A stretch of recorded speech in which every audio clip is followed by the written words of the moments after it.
সবাইকে অনেক শুভেচ্ছা আর ভালোবাসা জানিয়ে আজকে তোমাদের জন্য নিয়ে আসলাম একটা সিংহের মুখ কেমন করে আঁকবে। ভিডিওটা প্রথম থেকে শেষ পর্যন্ত দেখার জন্য অনুরোধ রইল। খাতার ঠিক মিডিল বরাবর আমরা একটা এরকম সোজা লাইন টেনে নিলাম, দুপাশে দুটো চোখ করলাম, দুটো চোখের ডিস্টেন্স যেন সমান হয় আর চোখ দুটো যেন মোটামুটি সমান হয় সেটা একটু দেখে করবে। দুটো চোখ এঁকে নিলাম। এখানে কপাল থেকে দেখো এইভাবে দিয়ে আমরা মুখটাকে আঁকলাম, মাথাটা আঁকলাম, মাথাটা এঁকে এই নাকের দাগটা করে দিচ্ছি। এইভাবে নাকের দাগটাকে করে দিলাম। এবার মুখটাকে আঁকছি, এই হয়ে গেল মুখ। এইভাবে মুখটাকে দুই সাইড দিয়ে এইভাবে এঁকে দিলাম, এর নিচে থুতনিটাও এঁকে দিলাম। যারা ফার্স্ট টাইম আমার ভিডিও দেখছেন তাদের কাছে বিশেষভাবে অনুরোধ যে আমাকে ফলো করবেন, অবশ্যই ভালো লাগলে লাইক কমেন্ট করবেন। এখানে কেশরগুলো যে চারদিক থেকে আসবে সেটা কেমন করে আসবে সেটা আমি এখানে তুলে ধরেছি। এভাবে পরপর সুন্দর করে সাজিয়ে কেশরগুলো সুন্দর করে সাজিয়ে এখানে পরপর দিয়ে দেবে। ইউটিউবে যারা ফার্স্ট টাইম আমার ভিডিও দেখছেন তারা অবশ্যই আমাকে সাবস্ক্রাইব করবেন, ভালো লাগলে লাইক কমেন্ট করবেন আর বেল আইকনটা প্রেস করে রাখবেন। ভিডিও পাঠানোর সাথে সাথে নোটিফিকেশান আপনাদের কাছে পৌঁছেই যাবে। এক্সট্রা যে নাকের লাইনটা আমরা দিয়েছিলাম সোজা স্ট্রেট লাইনটা, ওটা দরকার নেই। এবার রং করব, জল রঙে করব, তাই আমি ওটাকে মুছে দিলাম। প্রথমে লেমন ইয়েলোর সঙ্গে একটু গ্যাম্বোজি ইয়েলো, দুটো কালার একটু মিশিয়ে নিয়ে আমি এই কেমন করে রংটা দিচ্ছি খুব মন দিয়ে দেখো। এইভাবে চোখে, কপালে, চোখের নিচে এইভাবে আমি জায়গায় জায়গায় রংটাকে দিয়ে দিলাম। দিয়ে তুলিটা ধুয়ে নিয়ে অল্প একটু জল দিয়ে এই বাকি জায়গাগুলোকে আমরা রং দিয়ে জল দিয়ে মিলিয়ে দিলাম। এবার একটু ইয়েলো কালারের সঙ্গে একটু ব্রাউন মিশিয়ে নিয়েছি, এই কালারটা দিয়ে এখানেও আমরা এই থুতনি, এই চোখের,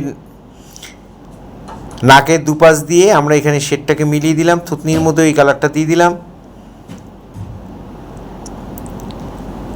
এই হয়ে গেল আমাদের মুখের কালার। এবার কেশরগুলোর মধ্যে কালার শুরু করব। এখানে বানসাইনা দিয়ে দেবে, ডাইরেক্ট দিয়ে দেবে বানসাইনা, একটু ইয়েলো কালার মিশিয়ে দিতে পারো সামান্য একটু। এখানে আমি ওইভাবেই দিয়ে দিচ্ছি, তারপরে জল দিয়ে আস্তে আস্তে মিলিয়ে দিচ্ছি।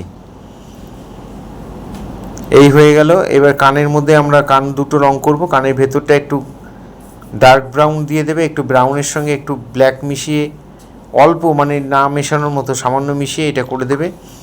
এবার আমরা আবার কেশরগুলোর মধ্যে একটু ইয়েলো কালার দিয়ে দিচ্ছি, একটু লেমন গ্যাম্বোজ মেশানো যে কালারটা ছিল সেটা দিয়ে দিচ্ছি।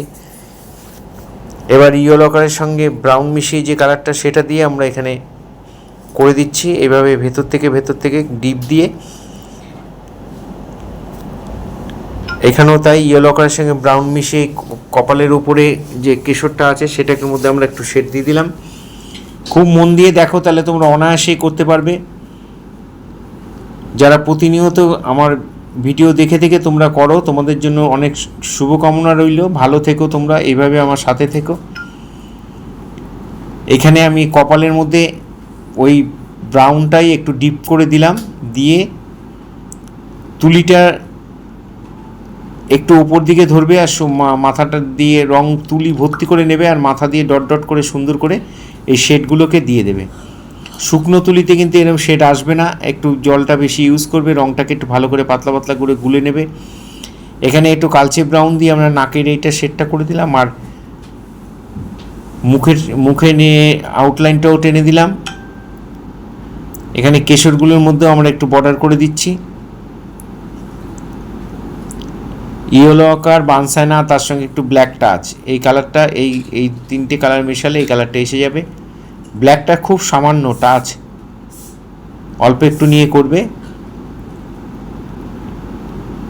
এখানে কেশরগুলো আমি পার্ট বোঝাচ্ছি। আবার বলছি, তুলিতে বেশি করে রং নেবে আর তুলির মাথা দিয়ে আস্তে আস্তে ডট ডট করে সুন্দর করে এই শেডগুলোকে দিয়ে দেবে। সবসময় জল রঙে ছবি করার সময় জলটা, আগেও বলেছি এখনও বলছি, জলটার পরিমাণটা একটু বেশি নেবে, রংটা কম নেবে। 60-40 নেবে, 40% রং নেবে, 60% জল নেবে। তাহলে পাতলা করে রংটাকে গুলে তারপরে তুলি ভর্তি করে রং নিয়ে তুলির মাথা দিয়ে আস্তে আস্তে সুন্দর করে কাজ করবে। তাহলে ব্যাপারটা, ছবিটা নোংরা হবে না, ছবিটা স্বচ্ছ থাকবে। বারবার জল রঙে একই জায়গায় বারবার ঘষবে না। আমরা এখানে চোখটা করে দিলাম, নাকের ছিদ্রগুলো ব্ল্যাক করে দিলাম, চোখটাও ব্ল্যাক দিয়ে করছি। এখানে আমি ব্ল্যাক ব্রাউন মিশিয়ে এই শেডগুলোকে করে দিচ্ছি। এখানে চোখের নিচে, কানের পাশে, নাকের পাশে এই শেডগুলোকে, এগুলো একটু সরু তুলি দিয়ে করবে। কানের ভেতরটা আমি একটু নীল আর ব্রাউন মিশিয়ে বর্ডার করে একটু ভরাট করে দিলাম, একটু ডিপ করে দিলাম। এই শেডগুলো একটু সরু তুলি দিয়ে করবে, 1 নম্বর কি 2 নম্বর কি 3 নম্বর তুলি দিয়ে, মাথা সরু দেখে তুলি দিয়ে এই আউটলাইনগুলোকে করে দেবে। এটাও ব্ল্যাক মিশিয়ে নেবে, ব্রাউনের সঙ্গে ব্ল্যাক মিশিয়ে এই শেডটা করে দেবে।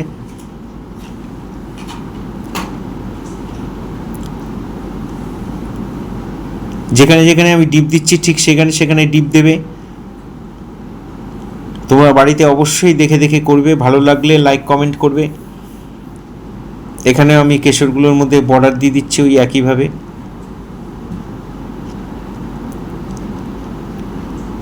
এপাশেও তাই, ব্ল্যাক আর ব্রাউন মিশিয়ে যে কালারটা সেটা দিয়ে আমি এখানে বর্ডারগুলো দিয়ে দিচ্ছি।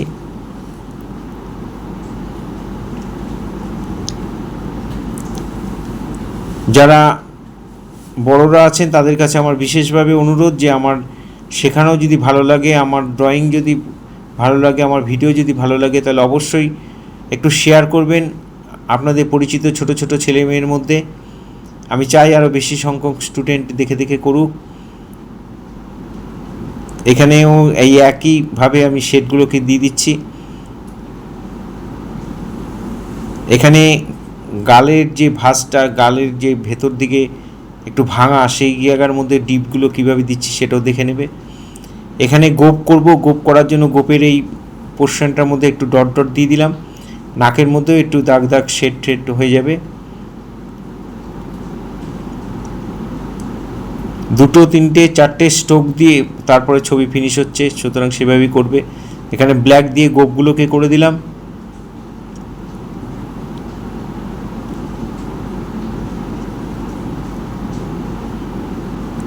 এখানেও তাই।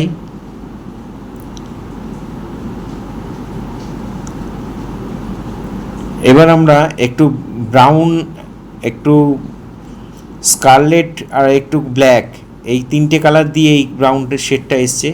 এই কালারটা মোটা তুলিতে বেশি করে রঙটা গুনলে এটা ফাইনাল টাচ, এই শেডটা একটু দিয়ে দেবে, দেখতে ভালো লাগবে। এই শেডটা অবশ্যই দিয়ে দেবে, যেখানে যেখানে যেভাবে দিচ্ছি ঠিক সেইভাবে সেখানটায় দিয়ে দেবে। এই নিচের দিকে যখন আসবে একটু ব্ল্যাক মিশিয়ে নেবে। এভাবে দেখে দেখে তোমরা বাড়িতে অবশ্যই করবে। আবার সবাইকে অনেক ভালোবাসা জানিয়ে আজকে এখানেই শেষ করছি। সবাই খুব ভালো থেকো, সাবধানে থেকো, এইভাবে আমার সাথে থেকো, পাশে থেকো।